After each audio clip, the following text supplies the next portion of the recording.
get into that stuff? The weather? Yeah. If you have to use the bathroom, help yourself. Yeah. You're going to be here. Before we get into the game, I want to know how you feel about this. Mm-hmm. Because there's a lot of flavors going on, and if it's not for you, I have... Well, it's very interesting. It's very interesting. I'm into it. So my favorite coffee is Blue Bottle New Orleans. Yeah, it's good stuff. Right. So I went there today to pick up a concentrated 32 ounce. Yeah. They have a dirty New Orleans, which is basically like a chai. It has nutmeg, it has cinnamon. This has it's a lot going on. Yeah. I don't like it as much as the other one. Okay. But here we are. I mean, it's pretty good, man. It's still good. It's good. But there's a lot of flavors. It's a lot. So if you need another hit, I also got just straight canned coffee. Cool. Tell me, I'm going to do some focusing. how did you like doing it with Bobby? Because I just know peripherally what's going. This story is crazy to me. So I did her podcast a few months ago before it all popped off. Uh-huh. I'm the first podcast on her channel now. Okay. And she told me beforehand, hey, it's awkward. Deliberately. She said, yeah, it's going to be a little weird. I said, say no more. This is my game. Yeah. And it was great. And it was confrontational and playful and I saw a not clip. real. I saw your guys' clip where she was you responding to all my comments. That was when she came on mine. Okay. The first but one. that was also a bit. I saw the comments. You read the comments. You were responding to the comments because you don't have anything better to do with your time but respond to comments under my video. I was hoping to get to know you a little bit on here, the way we've gotten to know each other off camera. And I see what you're doing. I see what you're doing. Yeah. Yeah. Okay.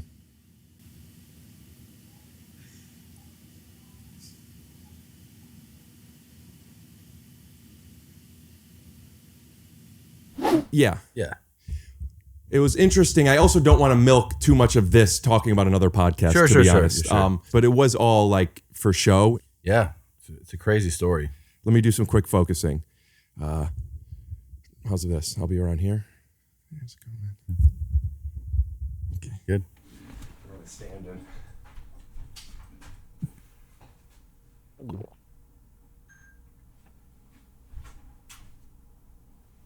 There's really no way to do this before you get here. All right, dude. It's going to get wacky. Okay. Are you okay with that? Sure. Okay. Sure. You like to wear cans? Yeah. Okay. I do it for logistics. So you like the way it looks? No. I like to check. Are we peaking? How's the volume? How's it going? Okay. And then sometimes if we call people. You're going to call people?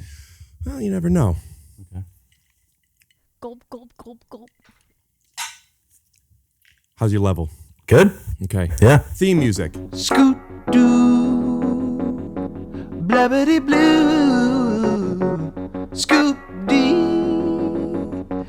Oh yeah! I'm ready. Welcome to another episode of Take Your Shoes Off. Today's special guest, Tom Segura. Tom, how are you doing? Doing good. Yeah, great. What are you doing here?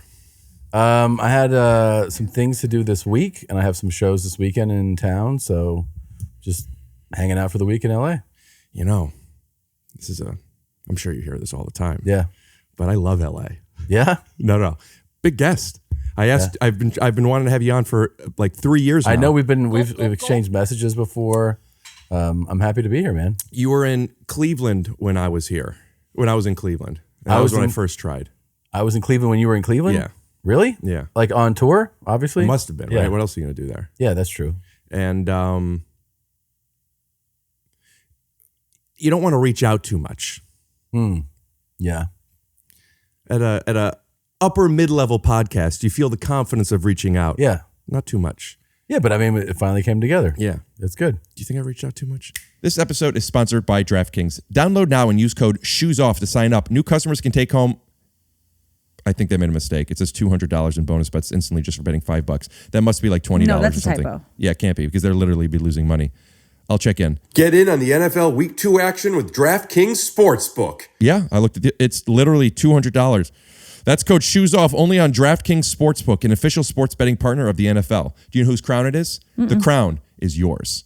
funny stuff, you're working me up an appetite. Good thing this episode is sponsored by Factor Meals. I've used it. It's delicious. It's nutritious. And if you head on over to factormeals.com/TYSO50 and use code TYSO50, you'll get 50% off. That's code TYSO50 at factormeals.com/TYSO50 for 50% off. No, I don't think you reached out too much. I felt good about it. It was a good amount of reaching out. Did you have a hard time with booking at any point? Do you remember the time when like booking became kind of different? Because I think that's the hardest part of this. Booking. Yeah, I mean, yeah, of course. Like you remember reaching out to people. Yeah, or I remember one time I reached out to somebody and they go, yeah. And then they go, you know, what's the address? And they go, oh, I'm not doing that. That's too far. And I was like, okay. Things like that.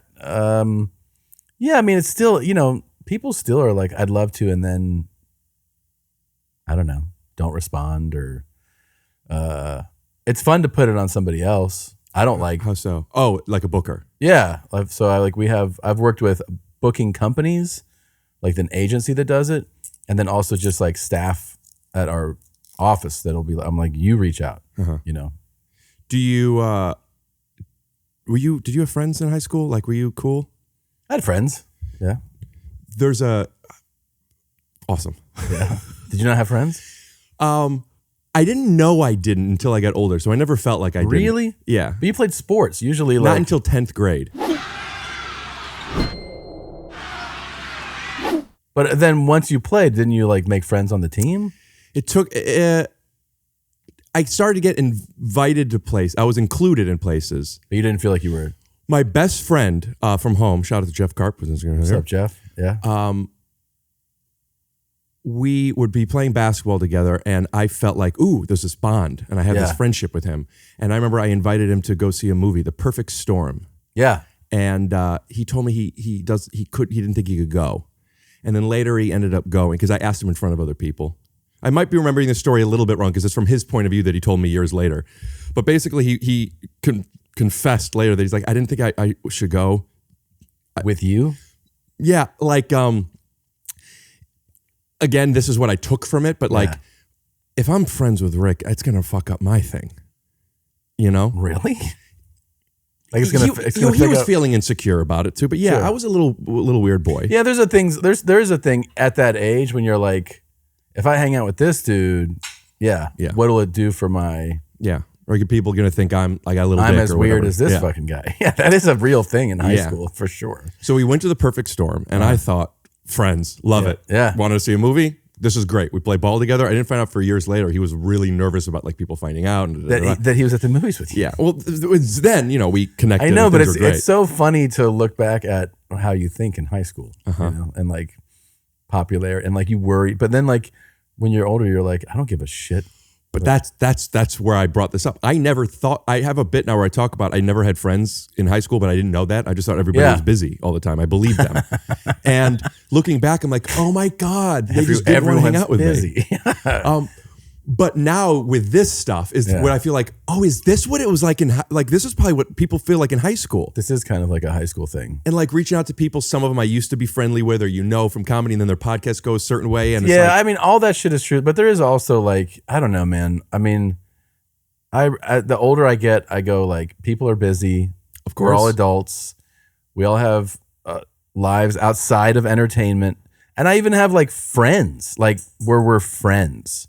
And it's like, do you want to podcast on this thing? And they're like, yeah. And then like, we can't make it work for a long time. Yeah. You know, and like, we're good friends. So I never take any of it personally, and I understand that. But there is something too when I reach out, and I would love if somebody didn't want to do it, for them to be like, no. Because I'm like, okay. But when they're like, yeah, ask me later. And then it's like, when? I know. I try to check in 4 times a year at most. To do, like if they could do podcasts with me.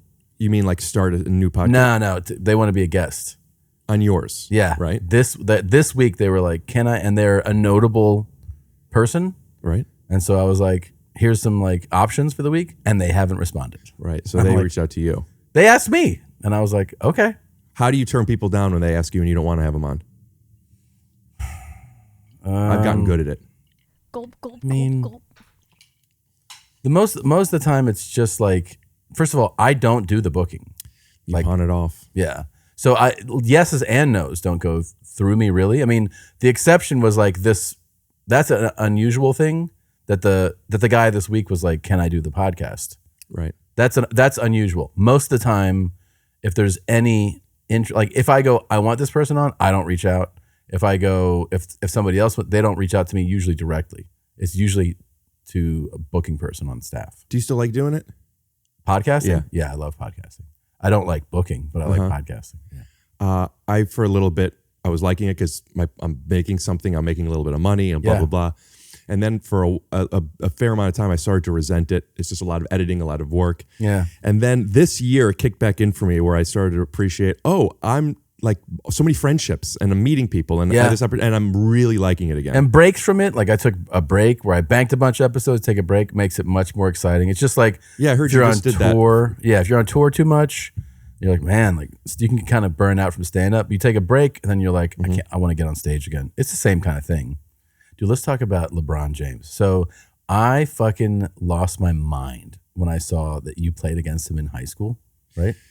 You know, there's a picture that I have out there that I saw you talk about with Hassan. Because I think Rick Glassman has this great photo of him playing against LeBron James in high school. Really playing against him? Yeah, like really? He's on like the free throw line or whatever, and like LeBron is like shooting. So Rick was like an Ohio player. Was he from Ohio? Ohio? Rick's from Ohio, which is just an insane thing. Now I heard he's really good. Rick's really good. Yeah. Because it's the craziest. Like a lot of people who played sports have this thing where like they were either a teammate or they played against somebody notable, right? Like if you talk to enough people about high school, they'll be like, yeah, in high school played against James Harrison in football, and you're like, no shit, and then it'll be like a thing, right? But then most people don't have one where it's an iconic. The guy at the free throw line, small world, and I never know when I'm using that right, but Jeff Carp. Oh, really? Yeah. Who didn't want to go to the perfect storm? Jeff, he knows everything's good. Jeff, he gets it. Jeff, we could get him on the phone. But LeBron dunked on him in that game. Oh my God. And dunked on him, and then when he landed, Jeff was still there a little bit on the baseline, and then LeBron had to go back onto the court through Jeff and pushed him out of the way.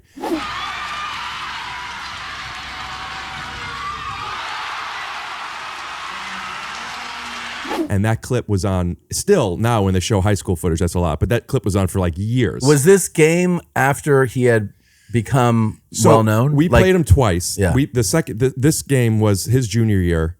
So he's already on ESPN all the time. It was 2 days before he was on the cover of Sports Illustrated. Oh, okay. Of which I bought and brought to have him sign as if good game, good game, good game.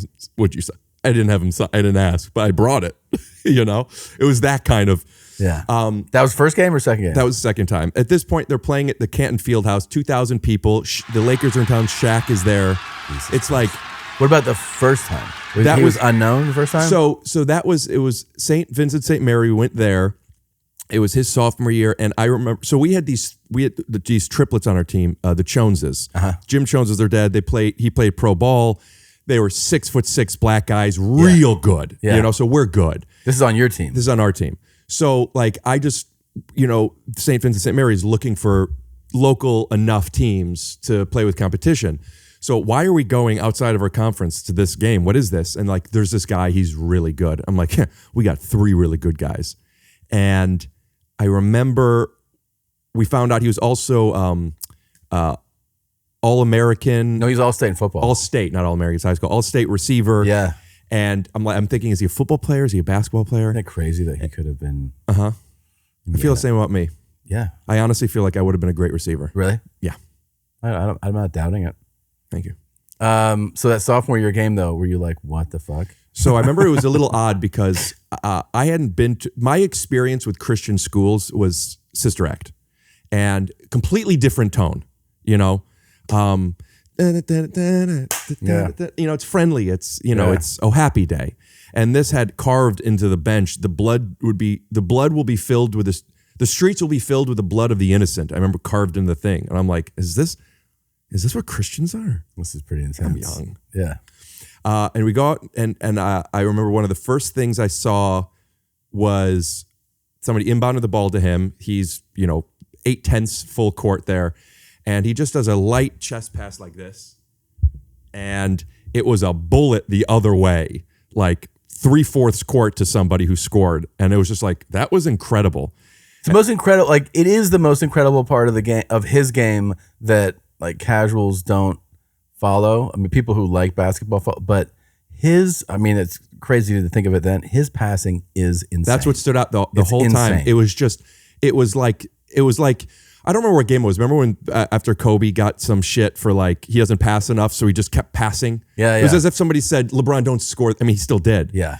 And then after he made so many great passes, then he went for a dunk. And I remember he went up, he was so high, I don't know, maybe elbows at the rim, and he didn't dunk it, he just dropped it in. I'm like, oh, that's so cool. And what were the chances thinking? I don't know. Were they like, man, I don't know. I don't remember much of that game.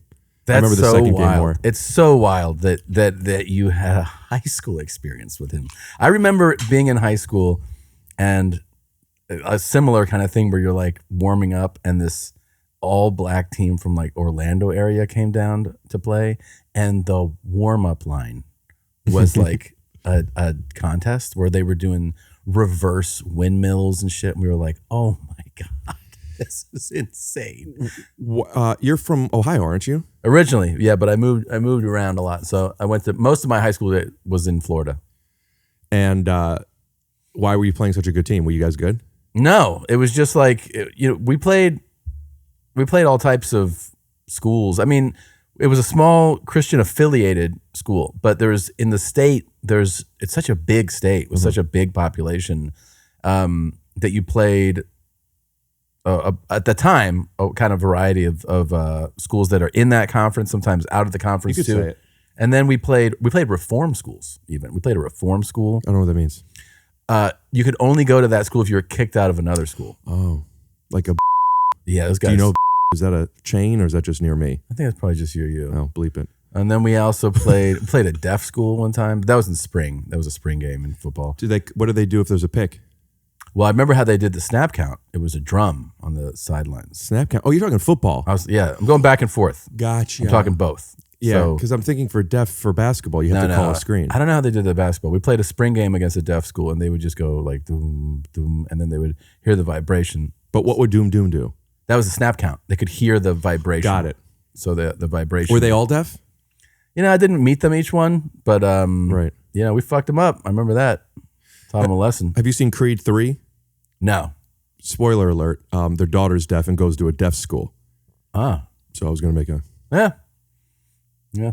Were they really good? I mean, why are you playing a deaf school? I don't know. It's spring game, these spring jamborees, they'll be like in football, it's like you're going to play like a quarter against these two schools or something. I have no idea why it was set up like that. Do you think it's important that more deaf people get, because like you can't be in the Special Olympics for being deaf. You can't. No. Right. So it's like if they're professional, they have to play with hearing people. Yeah. How about there's that fucking guy that played in the NFL a few years ago with one hand? Remember that? No. There was these two. They were twin. I think they were twin brothers, and one of them had one hand, and he made it to the NFL. It's fucking wild, dude. The NFL with one hand, and he was playing like. I feel like out of all the sports, that's out of the big three. Mm-hmm. Baseball, basketball, there's that basketball player. I know that he's a kid, right, or high school or college. Yeah, but I've he's seen absurd. Yeah, absurd. But also and I mean no disrespect. I don't know if you're not supposed to call it a nub. I don't know if you're supposed to call it like. I don't know. Not a great arm. Oh, yeah, I'm not sure. That. But he uses the nub, so it's not does. like you can't.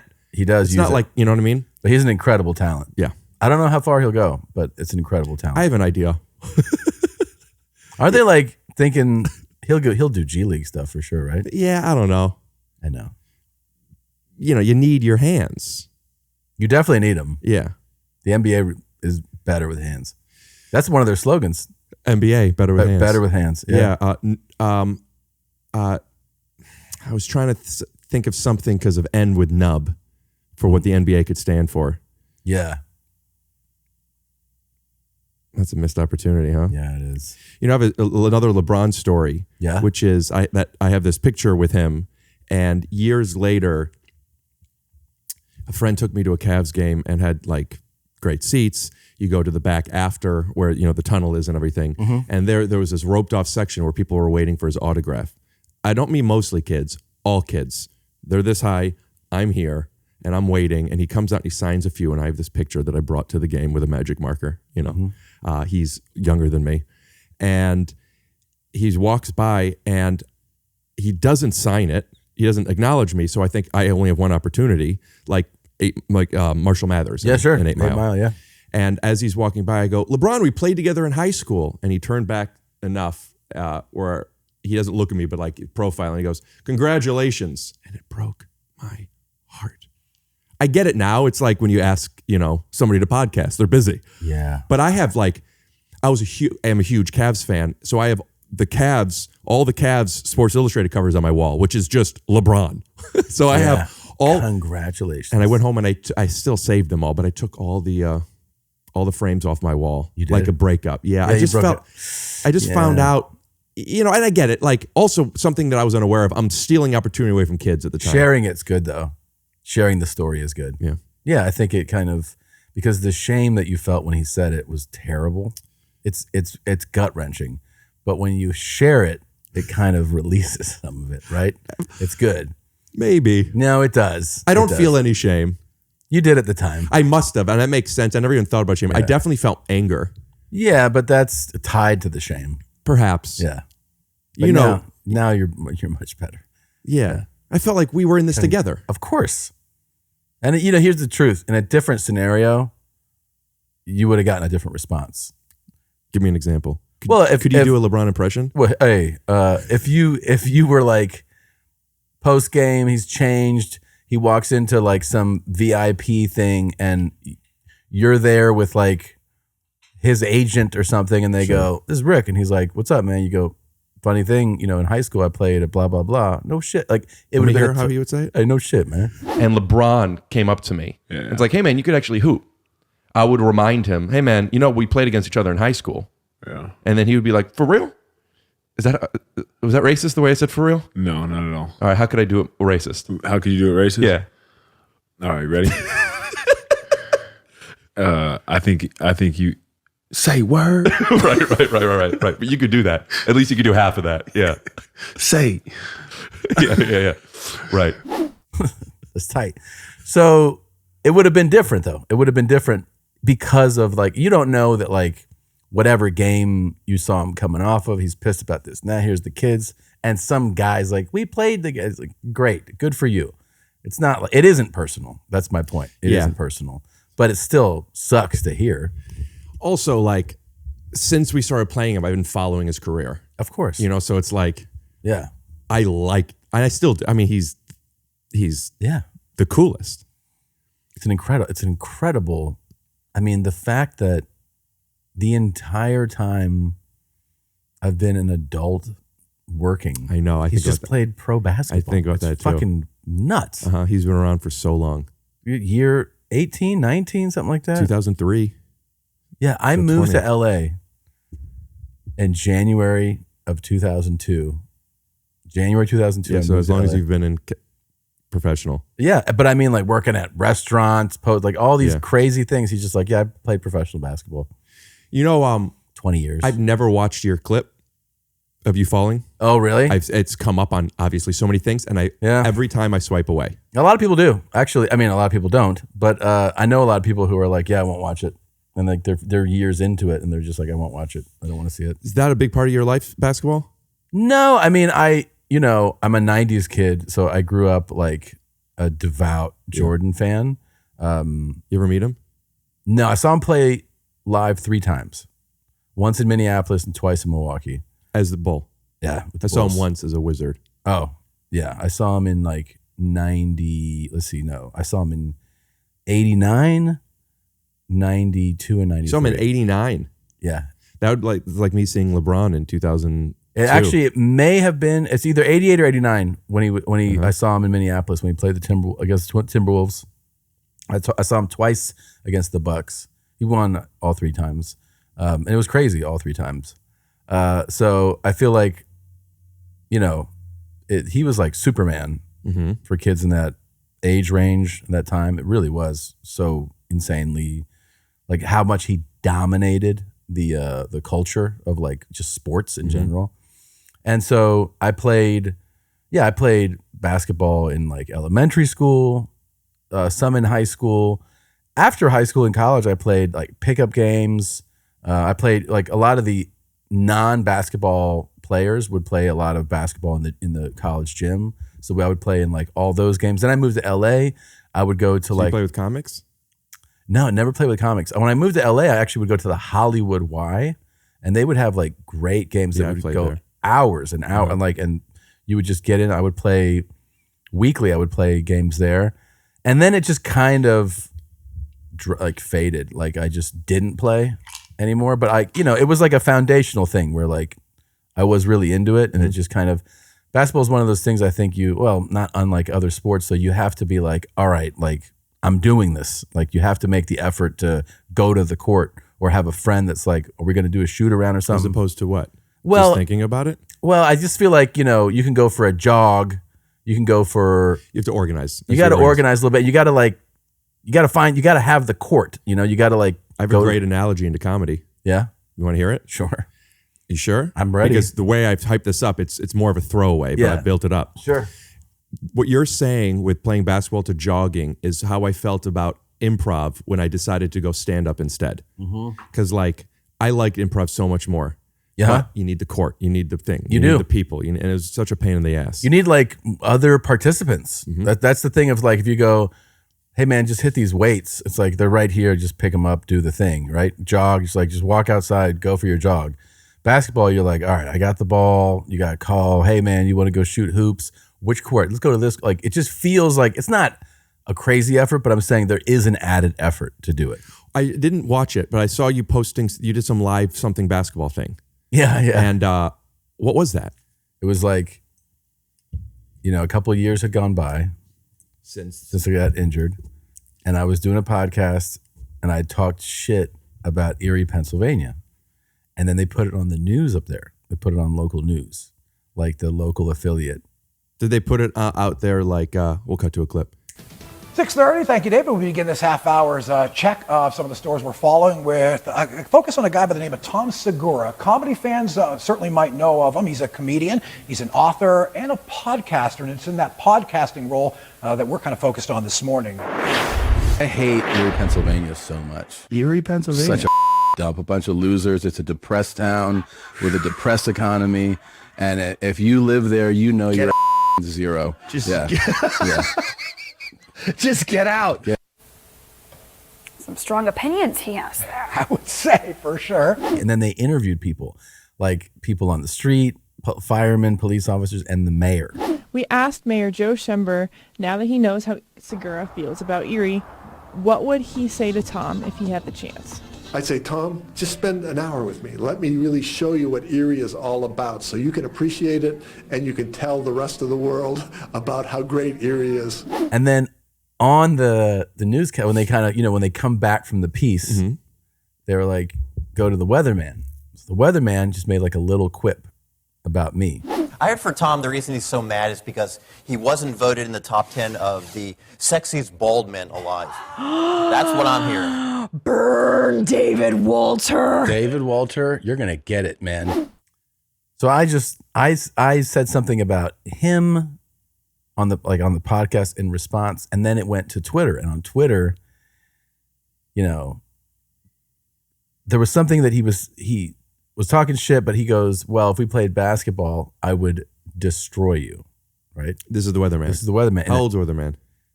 I learned that he was like 33, 34, so 10 years younger than me. So, but even when I saw that, I was like, bitch, if you want to come down to Austin, Texas and play one-on-one, I will donate $50,000 to a charity of your choice if you beat me. Like, and I didn't know anything about him, nothing. And so, and then I was like, but you're too much of a pussy to do it. So he told me later, he's like, as soon as you said that, I was like, I knew I had to say yes. So is this your instincts of promotion that you're doing this? Like, do you feel any stakes in this? No, this is all like ego. But you said you're not a basketball player. Well, no, but I mean, like, I'm not if you see me shoot a basketball, you'll be like, oh, he's played basketball before. Like you've seen me, like, you know what I mean? Like all right, bro. Backward. All right. So, but I'm saying, like, if you were to see me like move with a basketball, you're not going to be like, this guy's elite, but you'd be like, yeah, he's played. You know, when you see someone dribble, you're like, oh, you've never played basketball. When I'm watching movies or television shows and they hire people that aren't basketball players, it drives me as nuts as when I see somebody holding a cup of coffee that I could tell is empty. It's empty. I hate it. Who do you think you're tricking? I hate it. I shot something yesterday, and they were like, do you want water in it, or you just want to like mime it? I go, put water in it, because I'm gonna drink the water. I hate the. Even when you're just holding it, you can see the weight. You can see it. Yeah. Well, the funny thing is, like, to go back to like when I got injured, I remembered like watching Bert that day. We were together, and I was like, oh, you didn't play basketball. Yeah, I was like, oh, you didn't play basketball. I could tell like by the way he was like dribbling and like the pull up thing. I was like, oh, like they do this. People who don't play when they dribble, they go like this. Yeah, exactly. Yeah. And then when they shoot, they go like it's like they don't know how to pull up and shoot. And they also will say an NBA player of their childhood as they shoot it. Yeah, they do. And there's no wrist like there's no like release of like how to spin a ball. So it's just like when this guy said that, I had no idea what his background was. I said later, because it was so impulsive, I was like, I don't know if this guy was like some D2, like I met a number of D2, D3 players who like, yeah, they're not going to be in the league, but these dudes will fuck you up if you're like, oh, I play basketball, and this guy played 4 years in college of like legit competitive basketball.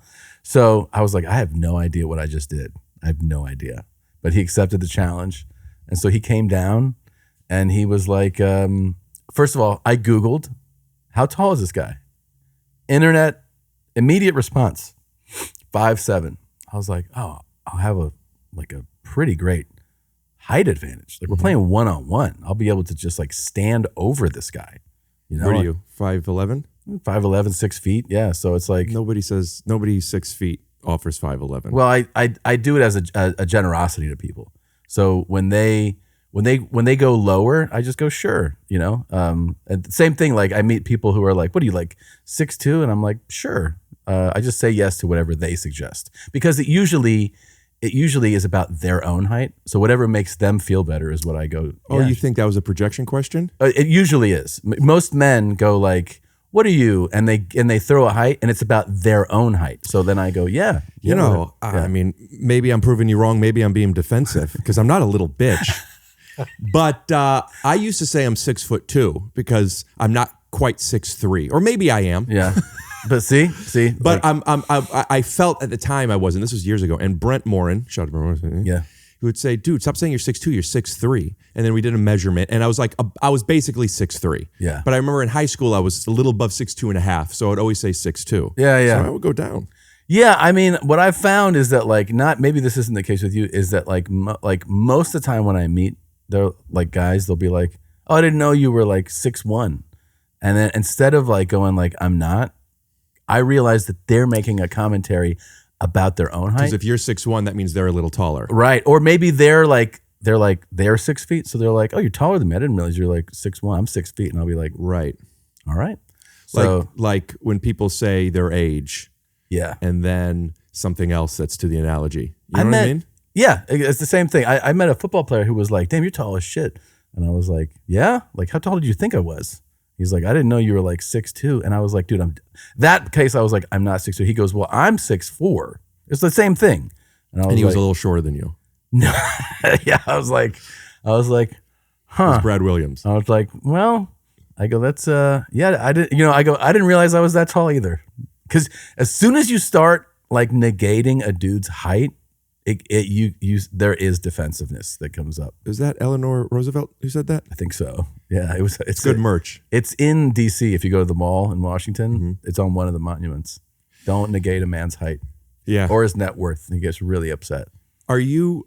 You're a wealthy man, right? I mean, it's relative, dude, and that's what I like. Say no more. I love that. Yeah. It is. To who? Yeah. To like an aunt or an uncle who's also a relative. That's first base. That was very good. Thank you. Yeah. Do you want to do the rest of this podcast in Spanish? You want to try? I don't speak it. I'd get confused. Oh, I was just in a store and I started, because I've been doing Italian on my apps for almost 2 years. And the sales lady was Italian. And I was like, oh, fuck yeah. Here's an opportunity. And I just tried it. I was doing pretty poorly, but it felt good to try, you know. How tall was she? She legit 5'7". Yeah. Back to that guy. He shows up. Guess what? Taller. 6'2". Yeah. And I'm like, yeah. I mean, you look online, you're like, yo, it says you're 5'7", man. That reminds me of last night. I just flew in from East Coast. My arms are tired. I get an Uber. The license plate matches up. Guess what doesn't match up? The picture of the guy. Totally different? Totally different. Do you say something? I didn't know until I got in because I didn't look at the picture until I got in. So You're I'm already like, in. Ahmed, excuse me. We'll be back to the episode in a minute, but right now I want to tell you a little bit more about Factor meals for 2 reasons. First, because I know you're hungry and sometimes figuring out what to eat, it's a little difficult. And second, I'm not going to lie to you, I'm trying to make a little bit of money. Now, would I take this money if I had Factor meals and I thought it wasn't fantastic? Absolutely not. Have I turned down a lot of sponsorships before? I have. So here's the deal. From the comfort of your own home, you could treat yourself to 34 plus restaurant quality options. Bruschetta shrimp risotto, green goddess chicken, grilled steakhouse, filet mignon, ready to eat in just 2 minutes. Calorie conscious. Need extra boost to support your wellness goals this summer? Try Protein Plus meals with 30 grams of protein or more per serving. There's a big variety here. Check this out. Cinnamon pancakes, bacon and cheddar egg bites, and potato, bacon, and egg breakfast skillet. All these flavor-packed meals delivered to your door, to your door, to your door, and ready to eat in just 2 minutes with no prep and no mess. Want to stop dealing with the question, what am I going to eat today and how do I make sure they're quality ingredients? Then head on over to factormeals.com/TYSO50 and use code TYSO50 to save 50% off. That's code TYSO50 at factormeals.com/TYSO50 for 50% off. All right, listen, we've doing some ads in this podcast, and I feel like I'm kind of gambling with the audience intention because it's like, are we going to lose them? Do they care? And that's why I make a point to make sure that our ads are not only informative, not only are we not trying to sell something as much as offer a service to those who are interested, but we're also keeping them entertained. Yes. We're teasing who our guests might be. And that, to me, is a safe bet. Get in on the NFL Week 2 action with DraftKings Sportsbook. And if you're looking for safe bets, I suggest you bet on Patrick Mahoney on the 49ers with a yards-long dash. I don't know much about football. Oh, that's endearing. Download now and use code SHOESOFF to sign up. New customers can take home, I still don't believe this, but it's saying $200 in bonus bets instantly. Can't be right. Just for betting $5. That's code SHOESOFF only on DraftKings Sportsbook, an official sports betting partner of the NFL. The crown is yours. Now, here's a mandatory disclaimer, but we're going to do it in the way that the Micro Machines guy did it. Okay. Gambling problem? Call 1-800-GAMBLER. Visit www.1-800-GAMBLER.net. New York, call 877-8-HOPE-NY or text HOPE-NY 467-369. In Connecticut, help is available for problem gambling. Call 888-789-7777. In Connecticut, help is available for problem gambling. Call 888-789-7777 or visit ccpg.org. Please play responsibly on behalf of Boot Hill Casino and Resort KS. 21 plus age varies by jurisdiction. Void in Ontario. See dkng.co/football for eligibility, terms and responsible gaming resources. Bonus bets expire 7. I'm learning that I'm either dyslexic or illiterate. Bonus bets expire 7 days after issuance. Eligibility and deposit restrictions apply. I'm so sorry to anyone who has a problem gambling and didn't get any of that. Yeah, but it's all in the description if you have problems gambling. Please, yes. All right, back to the episode. I didn't know what to do. I felt like it felt professional enough, but I don't normally do this, but you could share your ride with somebody. I shared it with my girlfriend just in case he, eats me out or something. This is the guy. Mm-hmm. But go on. Well, I'll just say this. We had here's the thing. We were playing, should have played till 11. I insisted we played at 21. Why did you get to 11 first? Well, I did. I did get to 11 first, but the how much it taxed the two of us. Ones and twos? Yeah. Was, dude, like we both were on the verge of like a cardiac episode. And he's 6'2", like one. But he's 34, so he can handle it. Dude, he was fucking gassed. He was and he's like 150. Like, did you talk shit? Did you after you scored him? You say, "How's the weather down there, bitch?" No, there was none of that, dude. I was just. Were you lobbed up? Yeah, we were both lobbed up. The crazy thing, here's the part that was nuts, is that at one point it was 20 to think, no, let's say 10. So I was like, oh, 1 point and it's over, right? You were saying you were up. Yeah, I was up like 20-10 and he went on like a 11. No, it might have been 20-9 or something like that. He went on like a 7 or 8 point scoring streak, uncontested. If that's all, if it was only a 7 or 8 point scoring streak, now he has 17-18, and if you score, that's game. No, that's what happened. No, that is what happened. Oh, you won. Yeah, but my point is that I had this huge lead, and he was just like, score, and I was like, what the fuck? And he was doing shit like behind the back, like things where they were like prayer shots, and they were all going in. And I remember at one point I was standing there, I was like, if he fucking comes back from being down like 10, I'm gonna fucking stand in front of a bus. What's the charity that was watching that got their hopes let up?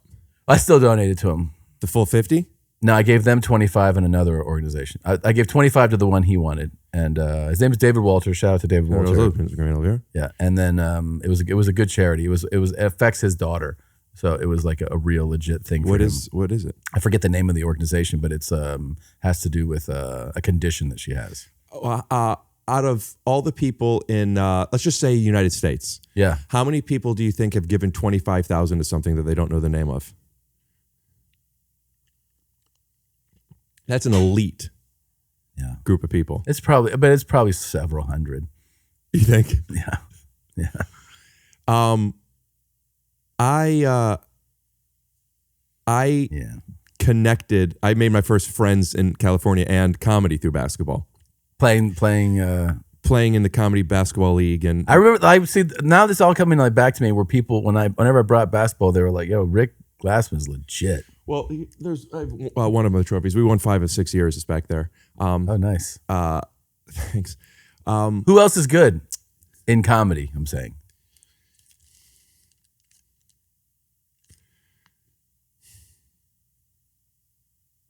No one. No one's good. No. You are a good basketball player. You're one of the best players out here. I'm the best player out here. Great. Do you know that people don't want to come to the game when they know you're coming? Why doesn't anybody tell me that? Hey, take your hat off. Because it's stupid. Catch the fucking ball, dude. Fine, your ball. Fucking coward. I feel like I've given you 600 examples of your bad behavior and none of them are registering. Okay, other than you told me that you're the best basketball player here. Thank you. You said that. I didn't say that. Not even kind of good? Maybe. Wow. Yeah. That bad. Everyone sucks? It's relative. Do you respect Sandler's game? I played with him once. And Gulp, gulp, gulp. The novelty of being able to play with him, and we were guarding each other, was, this is awesome. And then before 1 point was even scored, he's dirty. He's dirty. He is dirty? He's the type of dirty that you could get away with. He's the type of dirty that, like, if the ref sees it, they'll warn him. Yeah, I mean, from what I've seen a bunch of clips. He's a great facilitator, distributor of the ball. Like, he likes to be the point, basically. Yep. And like, I saw that he had a decent shot. He does. Yeah. And his dirty was what got to the point where it's like I'm like, stop. Like, I understand we're playing together, but at first it's like, ooh, Sandler, I want to impress him. And then it was, did you fucking stop? Did you put it on him though? No, I couldn't. Because of his dirtiness? 1, I wasn't on. 2, his dirtiness, but also that dirtiness tied to he's very strong. Like, his dirty would, like, holding a little bit, you get him off. But even then, like, boxing out and pushing, he knows how to get in position well. Mm-hmm. Type of guy that when you shoot, that he doesn't, not only does he go for the rebound as opposed to leaving, but he does it to where he'll push me out first. Like, I'll shoot, he'll turn around, put his butt into me. I would snap on things like this. I got into a fucking melee at the Y because of shit like with a guy way bigger than me. But you're allowed to do that. That's good D. No, I know. But like, anybody who was like giving me a little extra elbow, I mean, I got teed up, thrown out of games, and like I've gotten into numerous like actual fist fights from basketball. I had a real problem with like the elbow in the back shit. Yeah. What about when you get by somebody and listen, if you're by someone, you want to wrap them up or foul them. Yeah. But when they push you in the back. Oh yeah, no. I mean, yeah. I remember I used to play against. I went to Kent State, and there were a lot of great athletes. Antonio Gates was on the basketball team before he played football. Like he didn't even play football, which is wild. But he was friends with all the football guys, and you play with football guys, and they're very athletic, and they don't understand. Yeah, and they hurt you. Yeah, big and strong guys. Yeah, I get. Yeah. You're like, this is not the same game. Yeah. I hit 1 3 on Sandler, and it was somebody called something as I was shooting it, so it didn't count. I shot from a little far back. It went in, and he goes, "Now I know you could shoot," which felt really good. He said that, and I didn't even get another shot off. How many was this? 2-on-2, 3-on-3, full court, 5-on-5, 5-on-5. Where were you playing, or can you say? Yeah, it was not a JCC, but it was a place. It was a bunch of Jews. No, the place was Jewish. It was a comedy something or other. So was it all comics playing? No, there were a few comics. That's who had me, who told me about it. And then Sandler, obviously, he's friends with comedians. So, but no, there was some guys. I didn't know most of them, but I only know a few of them, and they weren't comics. They were comedy writers. Okay. But yeah, Sandler is he's frustratingly knows how to use his body. Yeah, but it's like that's like the every time you hear about in the league, an aging player just starts to, if they're sharp, they start to figure out how to use their body, their game. They get smarter. So they're like, their athleticism has faded, but they're doing things just to make up for it. That's how I feel as a veteran comedian now, starting to use fake mustaches and props. Yes, exactly. Why have I not been using these? Why did I think these you were didn't cheap need to back then? Did I not need to, or did I judge it? Because imagine if these younger players who have that athleticism also had these other tricks that they didn't need. Yeah, that's true. That's true. I tell all the time, people say, what should I do if I'm getting into comedy? I say, get up as much as you can. If you're going to take the mic out of the mic stand, move the mic stand. Get into props, sound cues. Sound cues are great. Yeah. Have you heard this song? You guys, did you just refer to me as my proper pronoun? The song? You guys. You guys. Oh, yeah. Thank you. I didn't know that. I identify as multiple men because of all of my skill sets. That's actually a really legit reason. Is that an Emmy? No, it's a Hollywood Critics Association. I'm a dramatic award-winning actor now, and it's been odd, like as a comedian, but leaning into performances. You want to know something? This is completely unrelated to what we're talking about that I wanted to tell you. Yeah, it's made me laugh. So, like, I don't remember if it was like 3 years ago, 5 years ago, 8. Like, I don't remember when, but I remember this taking place, and it really amused me. Actually, I mean, I really enjoyed it. And I'll tell you why after. But I remember there was a tweet where I was like on some lineup. I forget who the exact lineup was, but it was one of those things where it's like, myself and a few other comics. Yeah. And somebody had written like, "Oh my God, best show ever." And they're clearly just saying it like, they're just like, the way my mom says this is the greatest omelet I've ever had. They're just like a fan, like, this seems like a great line. It's the best show ever. And then underneath it, somebody wrote, "No." If it had Rick and like a couple other people, then it would be the best show ever. And I was like, that's bizarre. Awesome. Like for someone to negate the clearly playful best show ever. Mm-hmm. I'm like, who wrote that? Like who wrote like, "No." And it was your dad. It was your dad. And I'll tell you why I was so amused by it. Tell us what we're going to get back from a word from our sponsors. If you're looking for just the right flooring, you need choices. And at Marshall Carpet One, you'll find thousands of choices, including carpet, hardwood, rugs, and luxury vinyl. So make the right choice and visit Marshall Carpet One and Rug Gallery. And we promise, with more than 50 years as a family-owned business, we've got you covered!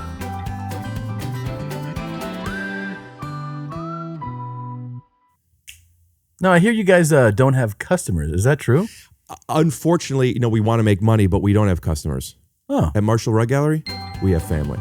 Oh, wow. That's really good. Thank you. That's really good. Yeah, so, and the reason I liked it so much is it feels like such a dad thing to do, because my dad was a lot like that. Like my dad wouldn't watch other comedians. And I was like, why? Like, there's a show. There's a show over there. You want to go see it? He's like, no. I'm like, why? He goes, you're my son. I go, you can still enjoy. Is it because they're not good or because they're competition? No, it's just, he's like, it's disloyal. Like, I'm like, no, it's not. You can still enjoy other comedians. He's like, I don't care. But like, there's only one comedian, like shit like that. And you're like, okay, man. Your dad and my dad have some stuff in common. Yeah. Not that, but they both love a bush. Yeah, that's true. I assume. Yeah, your dad probably does. Yeah. Yeah. How old is he? 70. Yeah, he definitely does. And if you were to see the head of hair on this man. Great head of hair? Look, hey, can Robert do a little bit? Yeah. Do a little bit Desperado, just for Robert, please. Yeah. Desperado, why don't you come to your senses? You've been out riding fences for so long now. Now you're a hard one, but I know that you got it easy. These things that are pleasing you will hurt you somehow. Won't you draw the king of diamonds, boy? She'll beat you if she's able. Slow down. Keep up with the rhythm. You know, the queen of hearts is always your best bet. Now it seems to me some fine things have been laid upon your table, but you only want the ones that you can't get. Desperado. It's good too. Oh, you ain't getting no younger. Your fame and your hunger, they're driving you wild. And freedom, well, in freedom, it's just some people talking. This prisoner is walking through this world all alone. I'm honestly taken back because I know he has good hair. His forehead looks like a thumbnail, and it's also this, you know. Oh, it's like wavy. It's incredible, yeah. But sometimes I see it, and I'm just like, "You're so good looking." Yeah, you have that in your future too, like hair. In I already don't have my dad's hair. You don't? No, I mean, you look like you have a full head. Thank of you. hair. I'm okay with my hair, but like, you know, there's a thing called an adult. Like your hairline recedes some. Yeah. Either it keeps going or just some. But like, I don't have the same hairline as. That's not the best picture, but I'm just looking at my mom's Insta.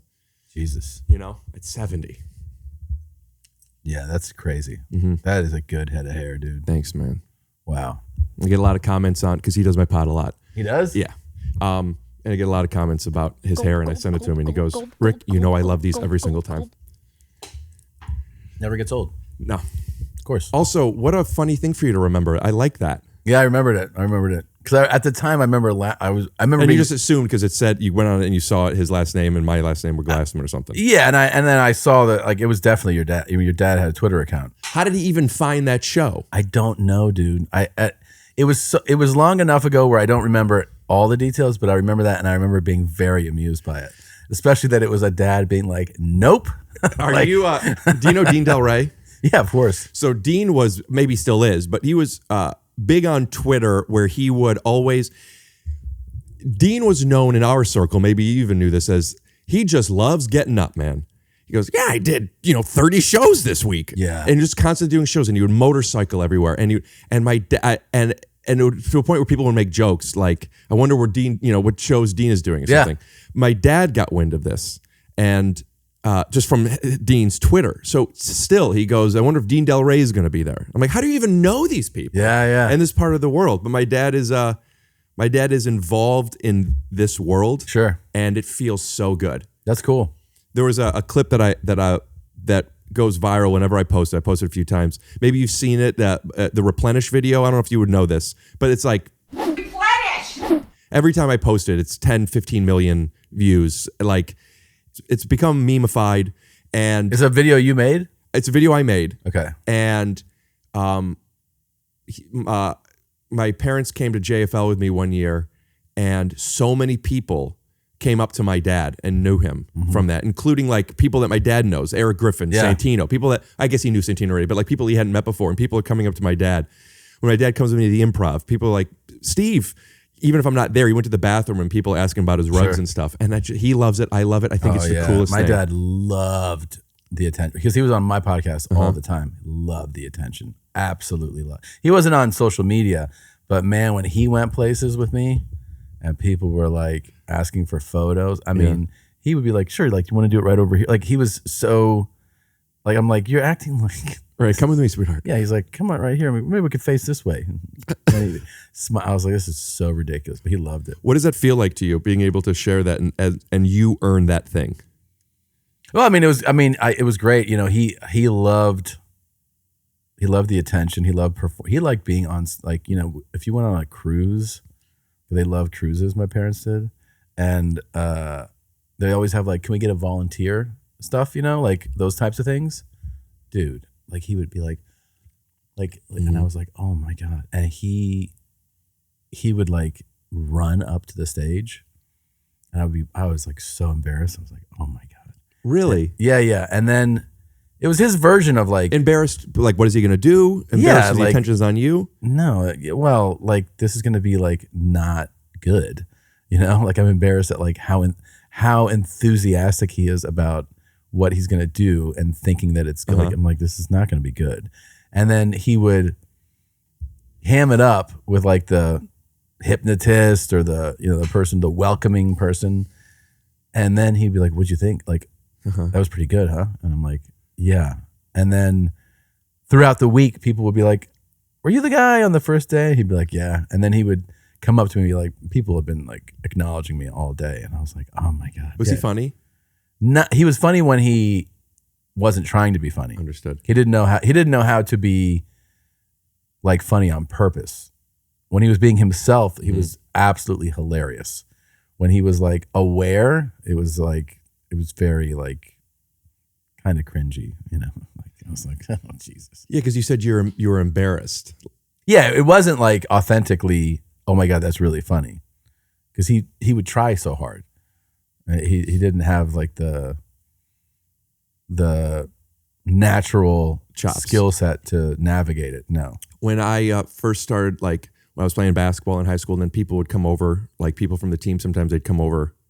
And then some of those times, some girls would come over with the people that came over. Yeah. I always wanted to make sure that my mom was involved because I always thought my parents made me look good. Like they're so funny. Yeah. And like my mom would come down and my mom sold perfume and would be giving the girls perfume. And my mom's funny. Like that. My mom's funny. Naturally funny. Very funny. Yeah. He was not. Is your dad American? Yeah. It's just your mom is Spanish. Peruvian, yeah. She likes getting high now? What's that? She likes getting high now? High? Yeah. No.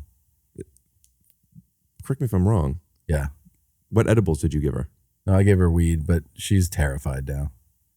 Do you like weed? I like an edible. I'm not a big smoker. I don't smoke anymore.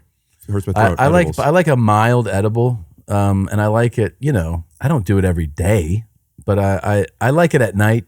This is not an ad. No, but I'm exclusive almost. At least when I buy it, to Kiva chocolates. Are you hip to Kiva? I've had it before. There's a couple indica brand edible things that are like, you know, that's what you want for sleep, and I like something like that. But I don't want it like, dude, I don't want super strong, like peel my head open shit. No. I just like getting high. Yeah, 2.5 entry 5 level. milligrams. Yeah, entry level. I actually forgot, and it's probably too late now anyway. By the time it kicked in, but I was going to pitch to you. I like to do on the pod sometimes if we took it near the beginning, so the back half we could be a little high. Oh, really? Yeah, you do that sometimes. I do that often. Really? I love it. Love it. Love it. Love it. You like right before sleep getting a little bit going? I do. Yeah, but I do it different. I do something that has some CBD in it. Yeah, sure. Stuff works for me. I hear you. Do you ever get high and go on stage? No, I have before. I do not like it at all. Because why? What do you become? Paranoia. Straight up. Like, you know, it's like, what's that? What? You know, I hear something. And then I start second guessing myself, what I'm saying. Did I miss a word right then? I think I did, like all that shit. Any response that's not 100% great, I start to go like, what's happening? What makes a response great?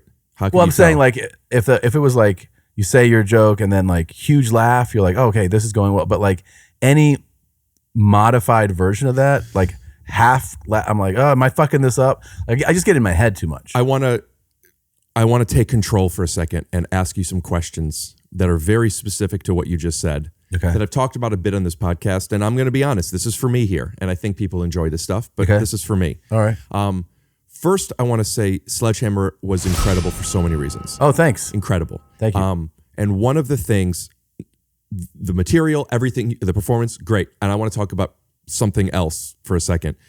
The way it was shot, loved the music, and loved how, more than probably any special I've ever seen, you could tell the audience are fans of yours. Mm-hmm. There were some things that I didn't know the reference, but I got, this is obviously a reference that people who watch know, and some that I did know the reference to, and they destroyed. Yeah. And that's something that feels very special because, like, when watching when not being there, I think it's already so much is lost to watch something. So what could you bring to it that you don't get from other things? And one of them was, I was watching you perform to your people. I don't think I've ever, at least consciously, looked at something that way. There was something about these are your people, and it's something that you earn that. And it was just like, I felt there because they were all had something in common. Yeah. And with that, two things. One, I don't know what you guys did to mic up the audience, but that was the best sound I've ever heard. It was, but I'll tell you this though too, it was pandemonium in there. And it's one of the reasons that I picked that. We shot 4 shows. Was that edited through 4 shows? Nope, that's all one show. Really? Yeah.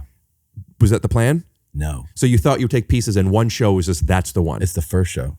Show 1. Good for you. Which I'd never had either. Every After time you locked up 1, did you think we have it and the rest are just whatever? Yeah. And the producers tried to get me to use show 3 and show 4 from the second night because they were like, you were even smoother and like you were like so in control.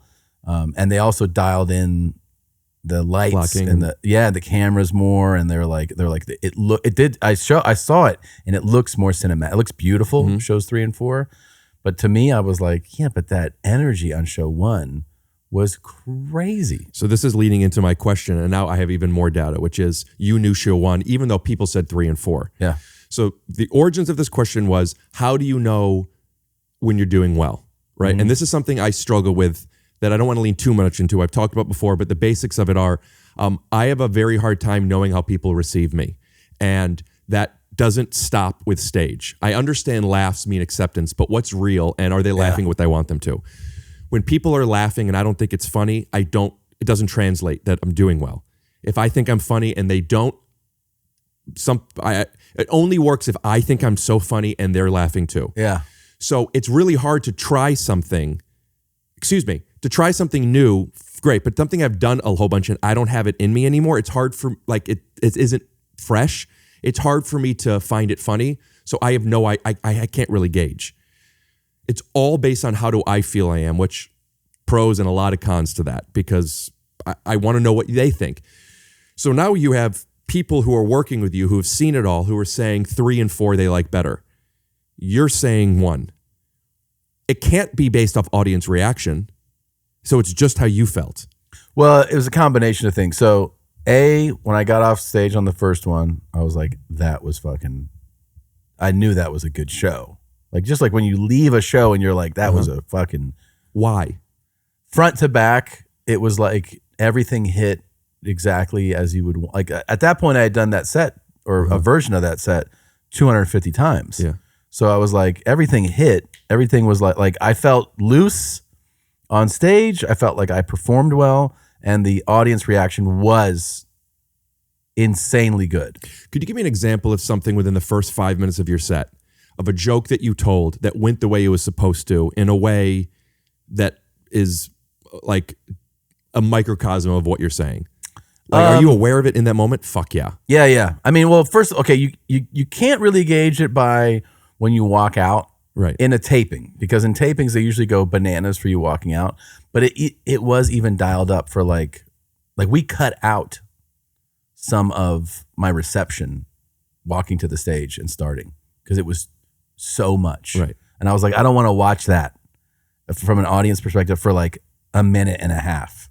Man, I would just be doing the robot during it, but I hear you. You know what I mean? But I was like, because that's one of the things is you go like, pretend you're somebody who's like, what is this? Of course. And you're like, okay, they're clapping still. Like, so I cut some of that out. And then it was just like, yeah, dude, like, I mean, I'd have to think of like specific, but what I would say is that there's, you know, when you do stand up, there's hard punchlines like bop, bop. And then there's like like they're manufactured to be throwaway lines, but they're actually jokes. Of course. When those throwaway lines get big laughs, you're like, this audience is dialed in. And so that was happening in like 2 minutes in, 5 minutes in, where like every little aside that was supposed to be like a tag on a joke, those were also getting the full. So, which lets you ride the wave the entire time. And then so I was like, okay. And then at one point I did a thing. It was funny. I remembered this when they sent me an edit. They're like, hey, we did this edit. And I was like, wasn't there a beat where a guy hit the stage? And they were like, yeah, we cut it out. I go, put it in. And they go, put it in. I go, yeah, because it's one of those moments. It's authentic. It's an authentic moment. The guy's laughing, enjoying himself so much that he hits the stage with his hand.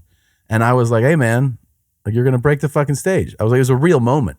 I go, those are the kind of moments I feel like when I watch a special, I remember those little things. I go, so I would want you to put that back in. So they put it back in. The guy hitting the stage and me commenting on it. So when you get off stage after a show like that, you're like, dude, it was hitting on all cylinders, right? Show 2 right after that was fine. Is it 2 nights? Two shows, 2 nights. So show 2 was fine, but I was like, oh, show 1 was so much better. And it's unusual because that was my 5th hour special. On the previous 4, I only taped 2 shows, and it was always that show 1 was good, but then show 2 is what you end up using for the most of the special. So I was like, oh, this is the first time where show 1 is definitely the one. And they were like, okay. Night 2 comes, and the producer and director are like adamant that shows 3 and 4 are the ones to use. Now I'm in my head, I was like, well, I'll look at the cuts, man. I go, I still feel like it's show 1. And they go, wait till we'll send you the cuts. So I watched a cut of show 1 where I was like, that was. And the cut they show you is not a master cut of things. They're saying, here's 1, here's 3. Yeah. You know, this is all this show. Yes. Okay. And then I was like, I can't see how you would choose 3 over 1. So then what I did was I put together a more detailed cut of show 3. In other words, like, so when they first show you that line cut, it'll be just like one camera, just to get an idea of the show. A lot of camera switches, which I would have thought would have been, like when it was first happening, I did think a lot of camera switches, and it played great. Yeah, well, there's also so many more cameras when you're in the round, right? So like typically on a theater show, there'll be 5-6 cameras. In the round, you got to do 9 to 11 cameras. So there are just more. You need more coverage. Was it a conscious decision to not really show the audience? I just told them that, like, in the edit, I was like, I don't like informing the viewer, this, unless it's like of an audience member laughing or something, unless it's like sometimes there's just really funny shots of people. Like I remember seeing a guy one time, and we put it in one of my earlier specials where I said something and the guy just goes like, he just dropped his head, and it made me laugh. I was like, yeah, use that. But yeah, I don't want, I would keep it on and keep it mostly tight, you know, like it was like chest up for most of it. So the other thing is the energy. So the energy was so crazy on show 1. Did your producer say, we do concede that the energy was like, did they feel that as well? They got that. And then I called my agent who was at the tapings, and I was like, okay, I feel like I'm a fucking crazy person at this point. I'm sending you show 3, watch it. He watched it. I go, now I'm sending you show 1. And then he wrote back. He was like, yeah, dude, it's show 1. So I was like, during when you're saying you're 5-10 minutes in, your throwaways are killing. Yeah. You've done stand up a whole bunch, but I'm saying for your 5 special tapings. Yeah. Was there something in you, a veteran in you, that clocked that and became aware of it and lets you lean in more? Analogy would be, or metaphor, I guess, would be if you're playing ball and you're hot, you're like, I'm going to shoot more. I'm going to shoot from deeper. Does it change the performance for you? I think there's confidence in the performance that came throughout the show because I was so in the pocket with it and like knew it was happening. And so the confidence builds throughout the set. I think it does happen. Your 250 shows, I'm sure a lot of them you did great. There's a different pocket. Yeah. And you're conscious of it in the moment. Yeah. Because you're like, this is going okay. when you don't have that feeling, which I have to imagine is most of the time, you can't be. Definitely. Do you feel? I don't even want to lead you with a question. What does that feel like to you? This is the way it's supposed to go, or this isn't special? When you're talking about on a regular show or at a taping? I guess more so at a regular show. You're killing, you know it, you're invincible. This is a great feeling. When you're tasting that, and then when it's not that, and it's people are laughing, and this is good. But it's not great. But it's not special. Yeah. What does that feel like to you? I mean, the feeling is, honestly, to articulate it, you just go, something's off. Like, so you feel like this isn't right. And just, I'm making this number up for people at home who might not sympathize entirely with what I'm talking about. Out of 100 shows, how many of them are, this is special? Special, where you're like, that was incredible. I would say it's between 5 and 10. Right. Yeah. So which means 95% of the time, even when you're doing well and the audience would have no idea the difference, you feel like something's off. Well, I think there's tiers to the rest of the percentages, right? So if let's just say 10% of them are special, then you would say the next tier are like solid, really good. Like these are good shows. They're not like, oh my God. Right. But you're like, that's a really good show. And that's probably like, takes you up to like another 20%, right? Okay. So like you have 20%, you're like, those are really solid, good shows. So that leaves you with like 75 to 80%. Let's say that leaves you with 70. Yeah. Okay. So like 70% are, that's where you start to go like, see, some of them are interesting. Some of them are interesting shows where you go, you know, man, like it got weird there. They didn't like how I started. Yeah. But there's a difference between they didn't like how I started and this shit went south. And they didn't like how I started and we built something interesting. Like there was something about our vibe as an audience and performer that had an arc that couldn't have otherwise existed. Yeah. But this is all based off of audience perception then, not your feeling of your delivery. Yeah. I mean, like, you know, I guess there's I'm kind of like talking all over the place on this, but like there's versions of that you go, well, what happened was, fuck, I think I hit the stage kind of like super low energy, or I was pissed about something, and like sometimes you're acknowledging that in your head about yourself. Now sometimes you're like, to do the opposite of the 10% that are amazing, there's like a 10% that are god awful. Could those god awful ones still be where the audience is laughing and having a good time? No, I think so. If you feel this is not funny, this is not connected, but the audience is laughing, you won't put that in that category. I won't put it in the worst category. Right. I might put it in like, I don't know. I didn't love it. You know, like that's what you usually say is like, I didn't love it.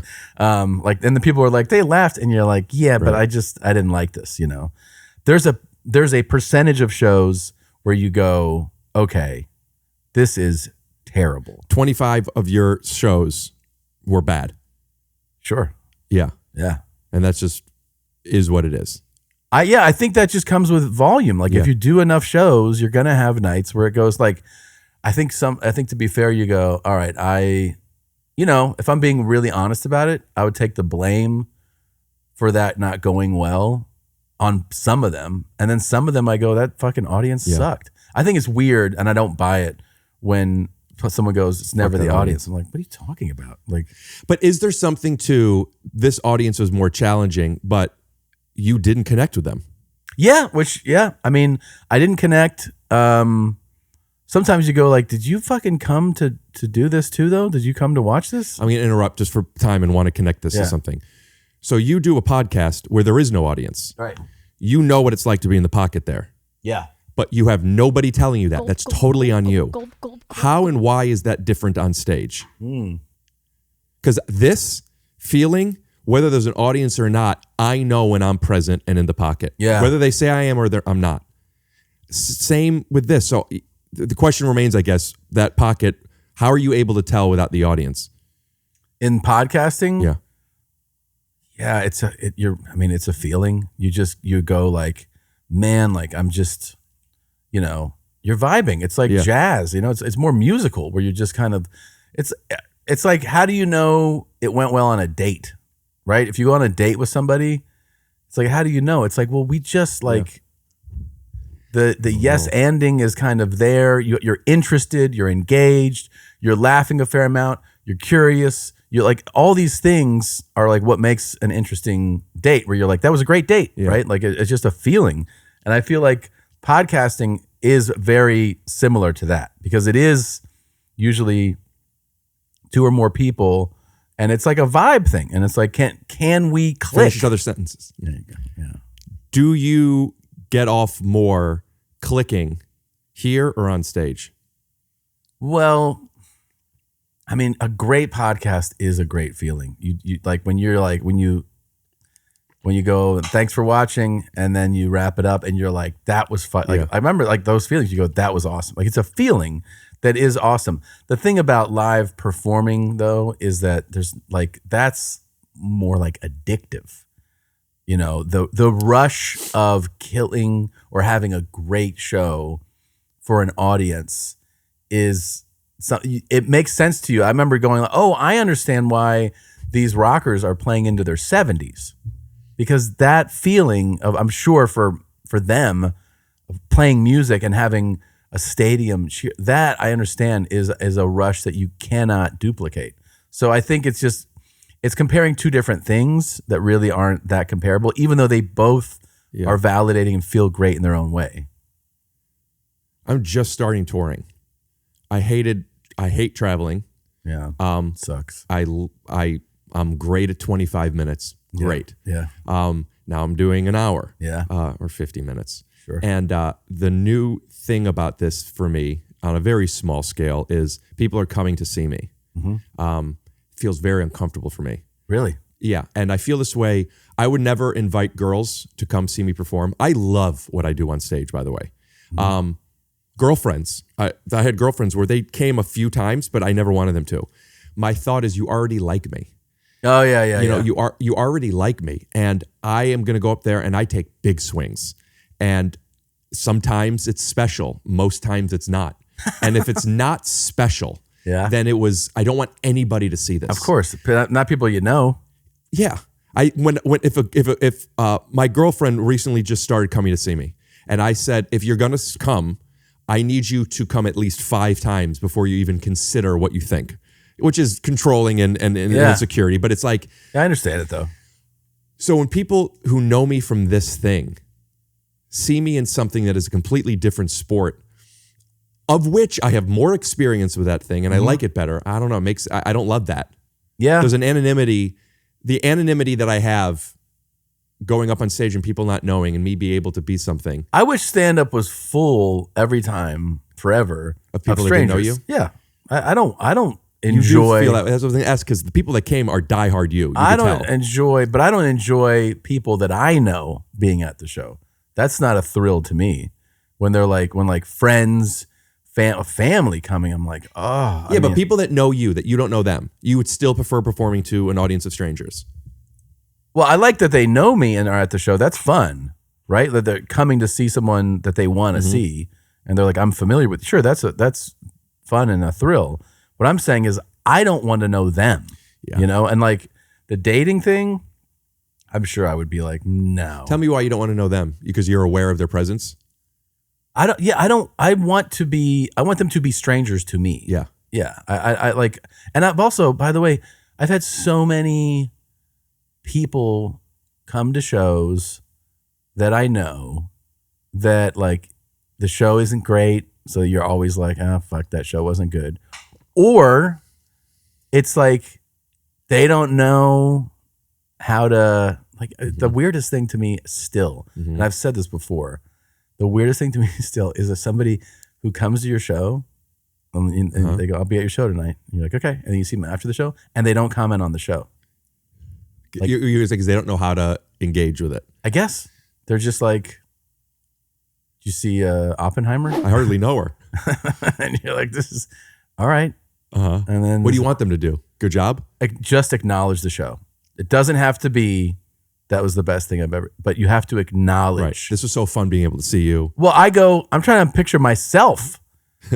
Like if I went to see your show, whether it's stand up or you're in a play or you're playing a band, just being like, yeah, I heard there's a good turkey melt around the corner. And you're like, all right, like, are you not going to fucking say Do you say anything? that? Say something about my show.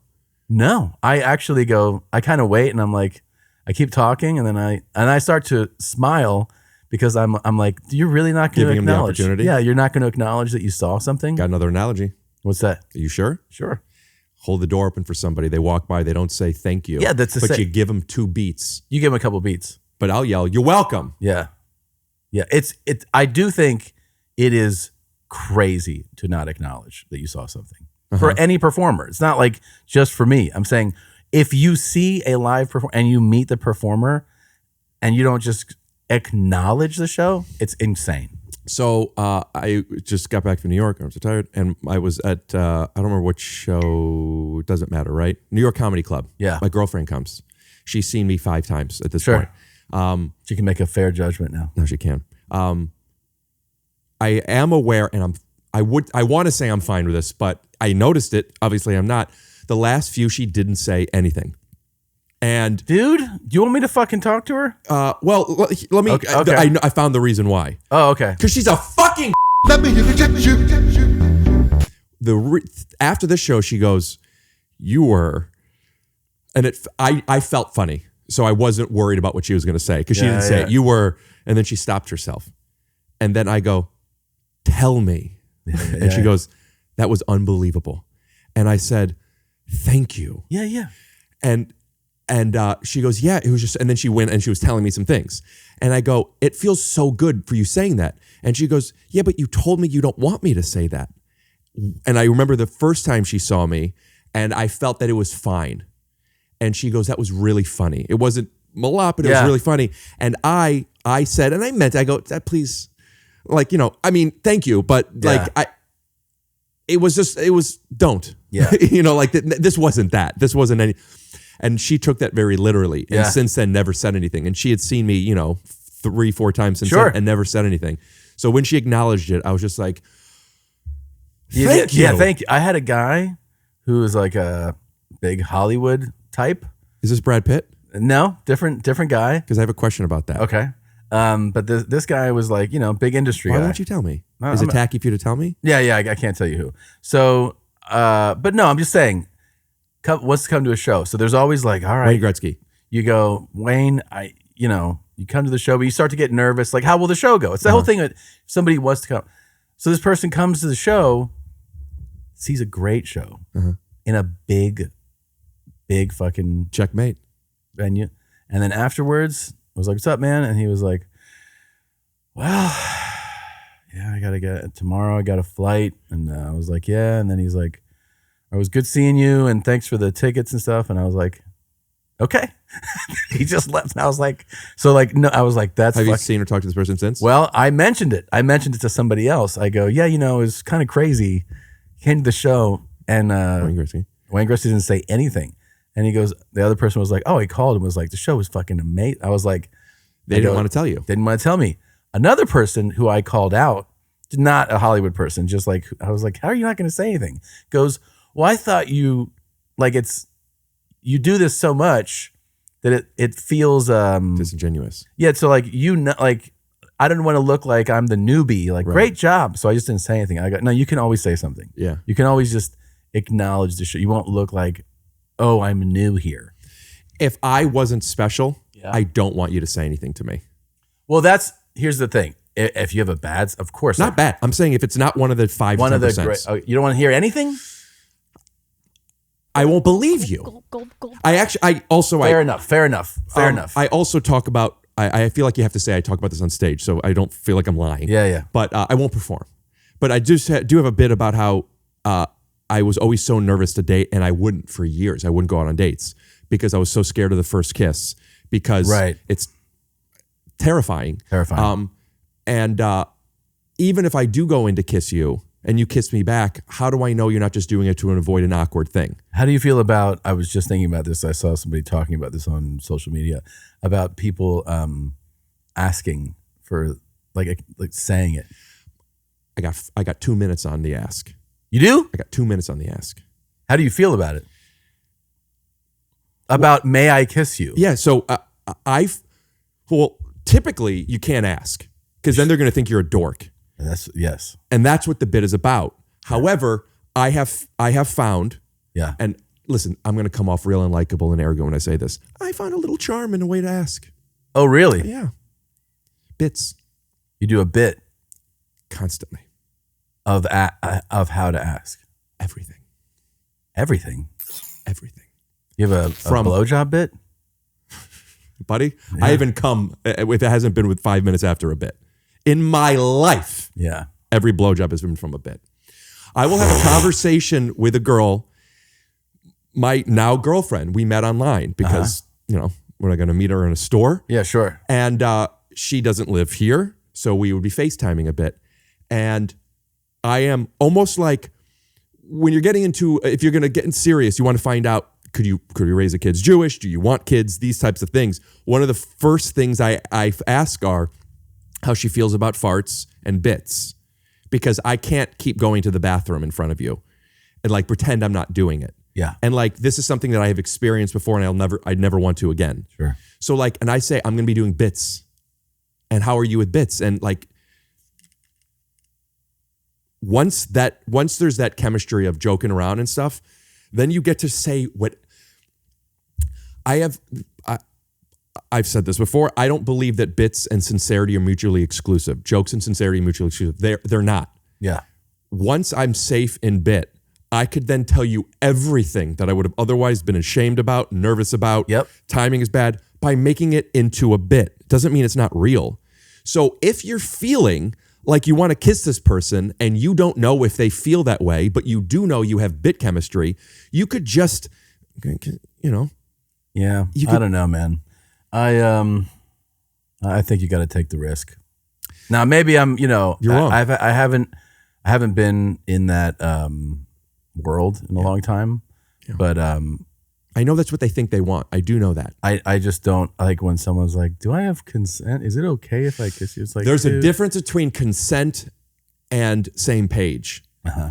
Is it okay if I touch your pussy? Like, no, just touch my pussy. I get that. But like, so what I was saying, by the way, finally, this is kicking in the way I want to. And why wasn't this 20 minutes in? Sure. Because now I'm in the groove. I feel it. What the fuck? Talking about kissing and like consent, touching. Touch your pussy. Right. So when I was talking to you about like not knowing how the audience is receiving me, even if they're laughing. Yeah. That is interpersonally as well. I have no idea. I've seen you, not calling you out. I've just seen you and very professional, mouth closed yawn 4 times. A mouth closed. Me? You. 4 times? When you get by somebody and listen, I would never invite girls to come. So what could you bring to it that you don't get from other things? It's really hard to try something, to try something new. Really? You do this. By the way, I need you to know, I would just say that there might be something else, that these aren't yawns, because I would know my yawns. Cut to them. I want to see the yawns.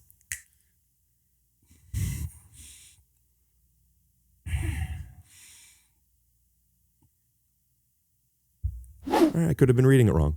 Yeah, I think it was just probably like swallowing air. But going in for a kiss when I have no idea, it's not a possibility. I've had to learn for years I wouldn't go on dates. Whoa.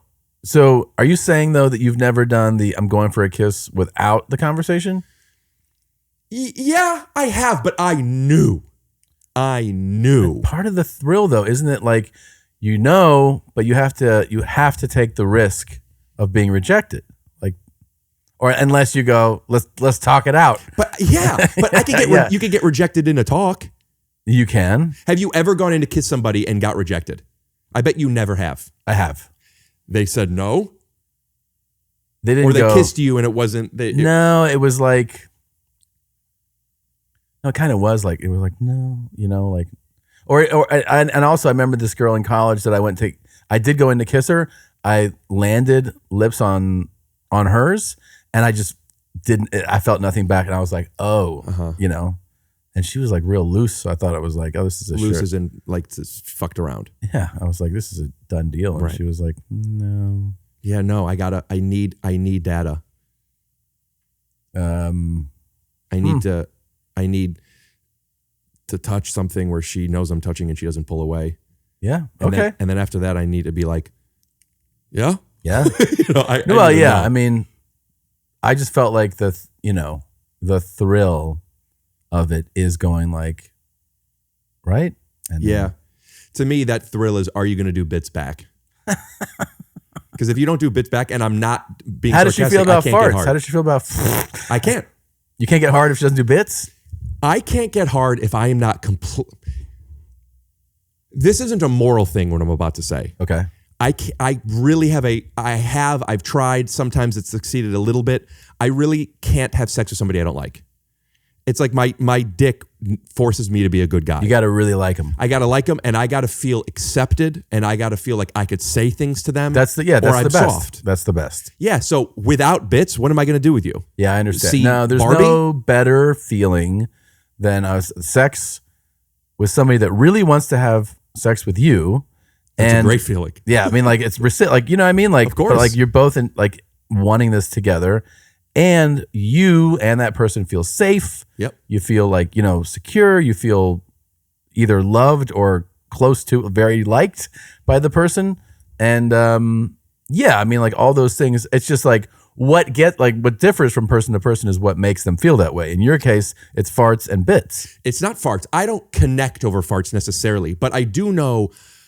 You have a girl come over, right? Big tits, wet, sloppy, fucking fat ass. You know what I'm saying? Like real Jesus. hot. I'm just saying like Okay. a beautiful girl. Okay. And she comes over and you don't really know each other that well, but she thinks, you know, you posted a funny video and she wants to suck your big fat rock hard cock. So she thinks, unless I'm present. She comes over, we're doing our thing. I have a little bit of gas. She's going to think I have a coke problem if I keep going into the bathroom. Oh, I see. So, but also, how soon do you break the fart Wind. barrier? Yeah. What I'm about to tell you is a similar technique to how I talk about Can I Kiss You? Yeah. If it's just a fart, and I think it's just gonna be a fart, I'll probably like go get a glass of water that I don't need to fart. Yeah. But once it's like, oh, this is gonna be a thing, I'll say, and I have said, where do you stand on farting? This is like first couple times you're hanging out with. I have had this conversation with a girl the first time she came over. Where do you stand on farting? And what did she say? I've had this a couple times, but when I realized, oh, this is a great device, because it was a survival thing the first time I said it. What do you mean? And I said, I have been having a bit of gas and I've been going into the other room and I can keep doing that, but that's not sustainable. Some people think it's gross. Some people think it's funny. Some people don't care. And she goes, oh no, it's fine. And then I farted and she laughed. And that became, I don't know if I have like a checklist of things. Are you cool with her farting too? Yeah. You are? Okay. Yeah. Yeah. And you know Andy Kozel? Why do I know this? He's a comedian. He's very funny. But he once said to me, he thinks buttholes have the best comedic timing. And I've never heard a fart that didn't make me at least go, yeah. Farts are funny. Farts are funny. Will you still eat her butt if she's farting all the time? Yeah. So I love the bit where you talk about, oh, you don't like the person if they don't eat the butt. I think there is two things. I think there's homophobia out there, believe it or not. I know a lot of guys that won't let their butts be eaten because or touched in any way, because then they're going to go to hell or whatever the thing is. Yeah. So I think I think there's the uncomfort. It's just an uncomfortable thing because they don't know how they or the other person receive it. And then there's the people that are afraid of germs. Yeah. Or it's dirty. I have a tray. Also, it's fine. I keep things on the blanket. I don't like outdoor stuff in my house. You're kind of germophobic. I have OCD and it's not as logical as germs. It's like, I don't think there's really germs on that. I'm going to sit there and I made a conscious effort to be okay with more things. So I'm doing this. But like, I think I'm going to sit there and it's not going to feel fresh and safe to me. It's not about the germs. But the point is, I have freaked out that a girl put her purse on my bed, but then I'm eating her butt. So it's not germs. It's something, I think once you eat what did she say, Eleanor, again? She's like, once you eat a butt once, shame on And you. yeah. Eat a butt twice, and like, good job. Keep eating butts. Keep eating butts. Yeah. Yeah. Yeah. So I stand. That was Betty Ford. It was Betty Ford. Which one is that? Another. Is that Harold Ford's wife? Yeah. Doesn't it suck how when we refer to women, it's whose husband it was? Yeah. Anyway, yeah, I'm all for eating butt and getting my butt eaten. Wow. Cool. Yeah. It's I do get insecure with it sometimes.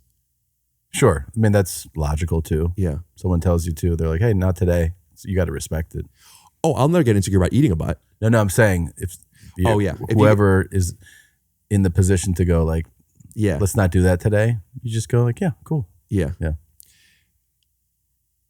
I found that for going in for a kiss, I need to ask, but for butt play, you just kind of have to arch like a cat a little bit. Like, see what they know what you're doing. They know. And if they go, and if not, I leave it alone. Sure. It's like asking someone to be my podcast guest. Yeah, you got. I'll arch 4 times a year. Sure. Body language. So I have 2 things I still want to talk to you about. Okay. I also don't want to hold you hostage, but I have to pee. How are you on time? I got to pee too. Shall we? Jesus. Okay. Let's pee and then let's do them real quick. Pee, do them. What's this guy? I'll go upstairs. You know where you're going, yeah? Yeah, I'll go right here. Okay.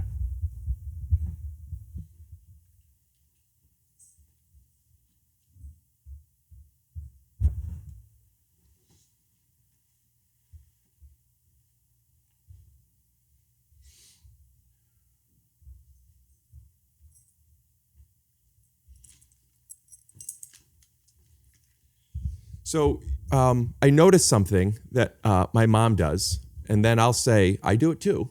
So I just want to make sure that you don't feel called out. Okay. But I heard a flush. I heard the sink turn on. Yeah. Then I heard the sink turn off. Yeah. It was pretty quick. Yeah, I touched them. Did you do that for me or for you? I mean, I think it's just like so routine. Like if there's not chocolate on there, then I don't really. Right. At home, I don't wash my hands after I pee, unless I pee on my hands. Yeah, that's different. Yeah. But it's like.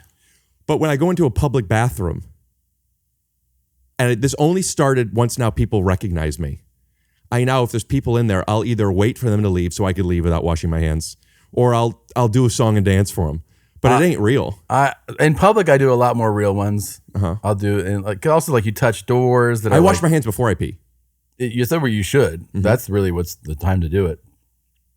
One of the guys I tour with a lot, Sean, he's always like, "Did you just wash one hand?" And I go, "Yeah." I didn't hold it with 2. Well, yeah. So I'll like, I put here and I do all of this. He goes, "Just wash both." I'm like, "No, this hand didn't do anything."